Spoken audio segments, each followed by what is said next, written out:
You've spent your entire career grinding, saving, sacrificing, and now you're staring at a retirement account with $1.5 million in it.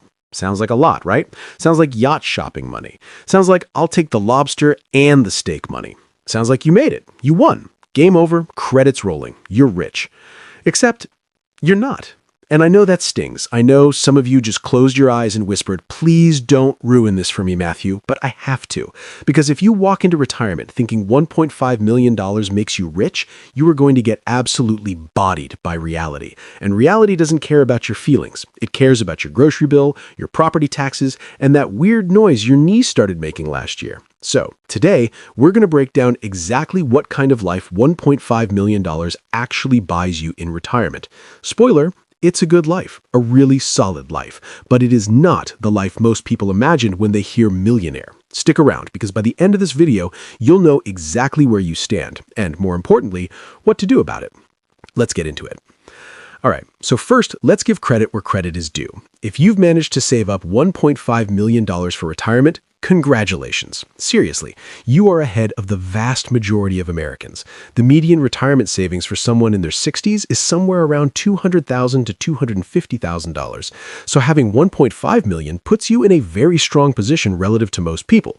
But here's the thing. Retirement isn't a competition against other people. It's a competition against time, inflation, healthcare costs, and your own spending habits. And $1.5 million, as big as that number sounds, has to potentially last you 25 to 30 years, maybe longer if you're one of those people who eats kale and does CrossFit. And honestly, good for you. But also, your money has to last longer now, so there's that. Let's start with the most important number in retirement planning, the one that determines everything. You've probably heard of the 4% rule. I hope so. If not, check out the previous video. We went into details about it. So let's do the math. 4% of $1.5 million is $60,000 a year. That breaks down to $5,000 a month before taxes. $5,000 a month. That's your baseline income from your portfolio. Now, is $5,000 a month a lot of money? Depends on where you live, how you live, and whether or not you've developed expensive hobbies. If your idea of a good time is reading library books on your porch, you're golden. If your idea of a good time involves a boat, well, let me tell you something about boats. The two happiest days of a boat owner's life are the day they buy the boat and the day they sell the boat. So maybe reconsider the boat. But $5,000 a month is just the portfolio income. Most retirees also have another source of income that we need to factor in. Social Security, the government program that everyone complains about but absolutely nobody wants to give up. It's like that one friend who always shows up late to dinner, but at least they always show up. As of 2026, the average Social Security retirement benefit is about $2,079 a month. But if you were a higher earner during your working years, which you probably were if you managed to save $1.5 million, your benefit could be more like $2,500 to $3,000 a month, depending on when you start claiming. And if you delay it until 70, even higher. So let's be conservative and say you're getting $2,400 a month from Social Security. Add that to your $5,000 from portfolio withdrawals, and now you're looking at $7,400 in gross income. That's $88,800 a year before taxes. Now we're talking. That's a real number. That's a number you can build a life around. But let's not celebrate too early because Uncle Sam is about to take his cut, and Uncle Sam always takes his cut. Here's something that catches a lot of retirees off guard. You still pay taxes in retirement. I know. You spent 40 years paying taxes and you thought you were done. You are not done. You were never done. Taxes are like laundry. There's always more. Now, the good news is that your tax situation in retirement is usually a lot better than it was during your working years. If your $88,800 is a mix of Social Security, traditional IRA or 401k withdrawals, and maybe some capital gains, your effective federal tax rate is probably going to land somewhere around 12 to 15%. State taxes vary wildly. Some states, like Florida and Texas, charge zero state income tax, while others, well, let's just say some states are more enthusiastic about collecting revenue. For the sake of this video, let's assume a blended effective tax rate of about 15%.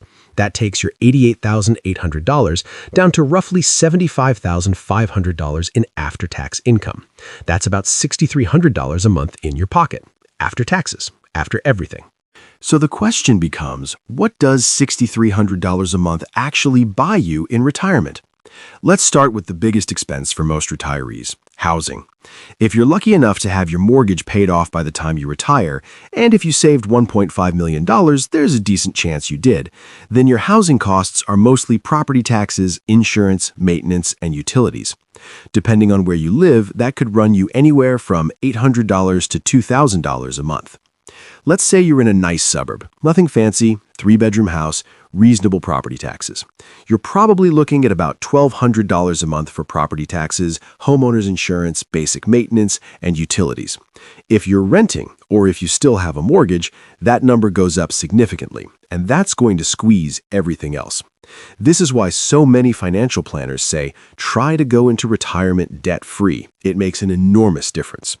For our scenario, let's assume the house is paid off, so we're at $1,200 a month for housing costs. That leaves you about $5,100 for everything else. Now let's talk about the expense that makes every retiree wince: healthcare. If you retire at 65, you're eligible for Medicare. But Medicare isn't free.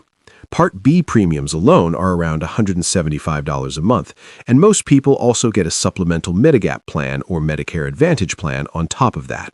Add in Part D for prescriptions and out-of-pocket costs for things Medicare doesn't cover, dental, vision, hearing, and you're easily looking at $400 to $600 a month for each person.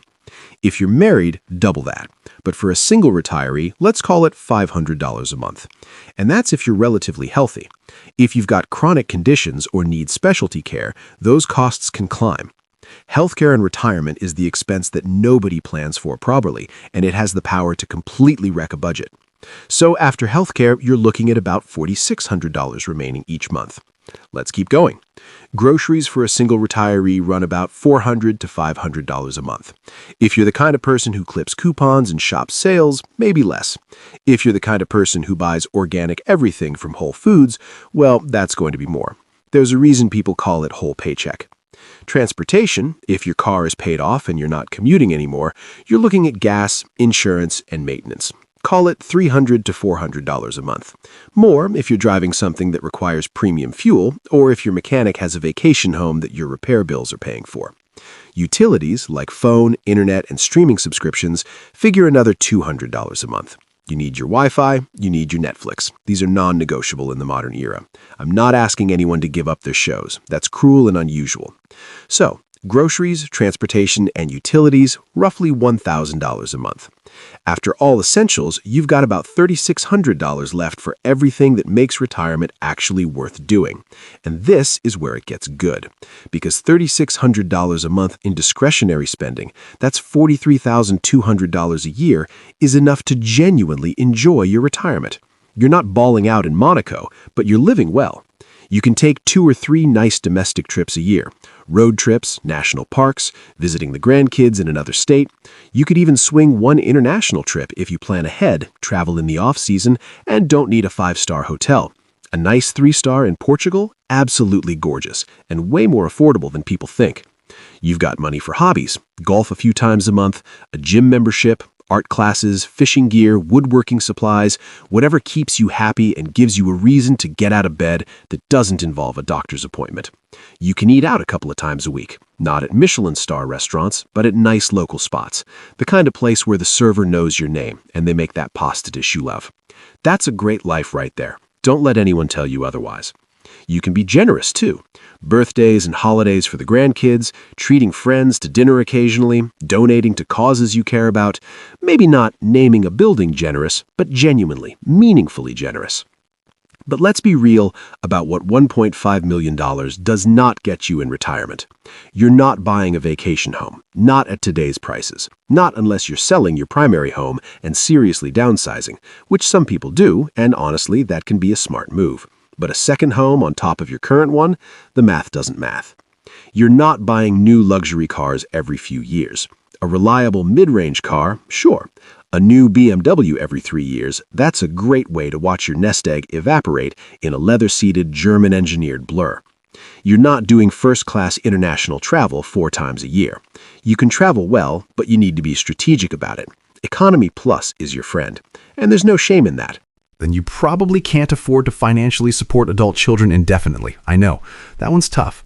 But your retirement fund is your oxygen mask. You have to put yours on first. They can figure it out. You did.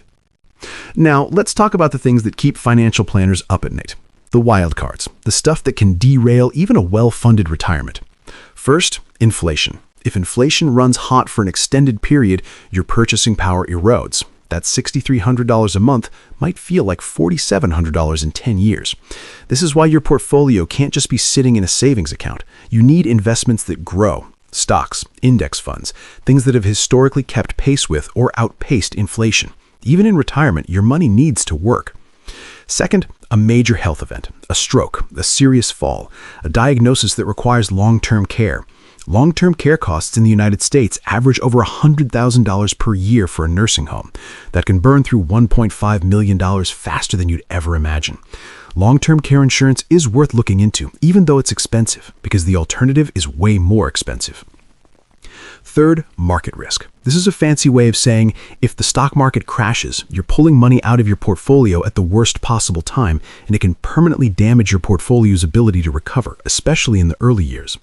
This is why having 2 to 3 years worth of expenses in cash or low-risk investments is important. It gives you a buffer so you don't have to sell stocks when they're down. And fourth, living longer than expected, which weirdly is both the best and worst thing that can happen. Best because, hey, you're alive. Worst because your money has to stretch further than you planned. If you retire at 62 and live to 97, that's 35 years your money needs to last, and those bonus years can get really expensive. So how do you make sure $1.5 million actually takes care of you for the long haul? A few strategies. 1. Delay Social Security if you can. Every year you delay past 62, your benefit increases. If you can wait until 70, you're looking at a significantly higher monthly check for life. That's free money. Well, not free, you earned it, but it's more money. 2. Keep a diversified portfolio. You don't need to be 100% stocks in retirement, but you do need growth. A common allocation is 60% stocks, 40% bonds, but this depends on your risk tolerance and your situation. The point is, don't just park everything in CDs and call it a day. 3. Consider part-time work in early retirement. Even $1,000 to $1,500 a month from a part-time gig or consulting work dramatically reduces how much you need to pull from your portfolio. And for a lot of people, it also provides structure and social connection, which turns out to be just as important as money. 4. Be flexible with your spending. The retirees who do best aren't the ones with the most money. They're the ones who can adjust. If the market drops, spend a little less that year. If things are good, maybe take that extra trip. Flexibility is a superpower in retirement. And 5, have a plan. Not a vague idea of it'll probably be fine, an actual plan. Run the numbers, stress test your assumptions, work with a fee-only financial planner if you can afford one. Knowing where you stand is always better than guessing. $1.5 million in retirement gives you a comfortable, secure, and genuinely enjoyable life. You can cover all your essential expenses, handle healthcare, and still have meaningful money left over for travel, hobbies, dining out, and being generous with the people you love. But it does not make you rich. It makes you stable. It makes you free from financial stress, as long as you manage it well. It gives you options, not unlimited options. And honestly, that's something most people in this country will never achieve. So if you're on track to get there, or you're already there, don't minimize it. Don't compare yourself to the people with 5 million or 10 million. That's a different game entirely. Your game is this. Can you live a life you're proud of? Do the things that matter to you and not run out of money before you run out of time. With 1.5 million, smart planning, and a little bit of discipline, the answer is yes.